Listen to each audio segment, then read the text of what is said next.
We'll now make an assessment of the turbulence conditions at the site, and we are going to pick a site here in the middle of the front row, and we click here. We could also click in this list here in the object hierarchy, and then we will select turbulence intensity rows and make the scale larger so we can see the distribution here. And we have the light blue here, that is the ambient turbulence intensity for different sectors. And you have the added turbulence intensity here, and the strongest one is where you have the two closest turbines here. You could also take a look at this turbulence plot here, and then you get another way of looking at the same thing. Here you recognize this is direction 260 something, this is this, and then we recognize this over here. Then in this plot you also see the thin bars, that is called the conditional wind rows, and you can see that here too. And that is something that is like a wind rose, but it's something which changes when you change the wind speed.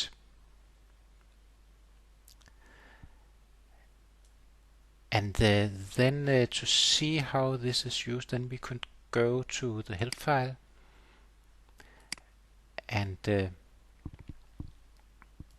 maybe first we should take a look at the modeling here of the turbulence according to the standard. Then what we have from WASP engineering is something with not so much variation with wind speed. Actually, if you look at a specific sector, then there should be no variation if you are not at an offshore site, and maybe a little bit of variation if you're mixing turbulence from these different sectors where you might have different surface roughnesses.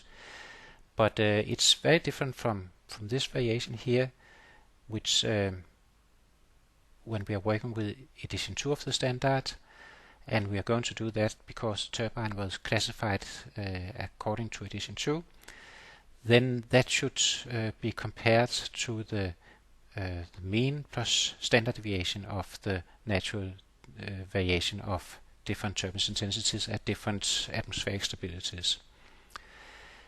So you remember that you have this point I15 that was just 1 point on this curve, and we are going to make a comparison at every wind speed here, and we are going to stay below this curve here. But to make a correction for these WASP engineering results, then you can read about the methods here. It's inspired by what they do in the standard. And actually that is a kind of a crude model, so what would be better would probably be to use observations of turbulence intensity. We could also take a look at this effective turbulence intensity here, which was kind of an average turbulence intensity for all directions here. And you could say that it's the turbulence intensity which would cause the same fatigue damage as winds from different directions. So you take this probability of different directions and turbulence intensity here, and then you use this Euler exponent, that's this M factor here, and do this kind of special averaging, and it's for a specific wind speed. So when we go back to WAT here, then this red line here, or the circle in this plot, that would be effective turbulence intensity, and that's the kind of measure which we would like to make a comparison with the standard. And you can do that by looking at the effective turbulence plot here. Then the red dots here is what we have estimated with our modeling, and then we should make a comparison with this green curve here for a category B turbulence. And we could also do it for another material like glass fiber.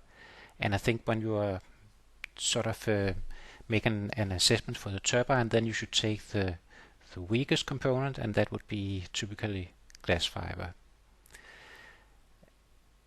And the conclusion is quite clear that we are far beyond this limit, and the real reason is probably that the turbines are too close to each other here. We were also asked to make another check. We could look at the probability of different wind speeds here. When they made this load cases for testing the turbine, then they assumed this distribution here, the red curve here, and the blue distribution, that is based on the Weibull distributions, etc., which were calculated by WASP. And then you can see that it is exceeding just a little here. So actually here also the conclusion is that it's not perfect. Actually, this is all about fatigue damage. So you could say that you spend a little more time here and you cause a little more damage than assumed here. But maybe there's some extra safety margin here at higher wind speeds. But you're not really allowed to think like that, because you can only prove the standard to prove that it's correct when the curve is both this curve here and the one for turbulence are beyond what was assumed in the standard. To do a more accurate analysis, then you would have to do something more complicated, and maybe the manufacturer can do that for you.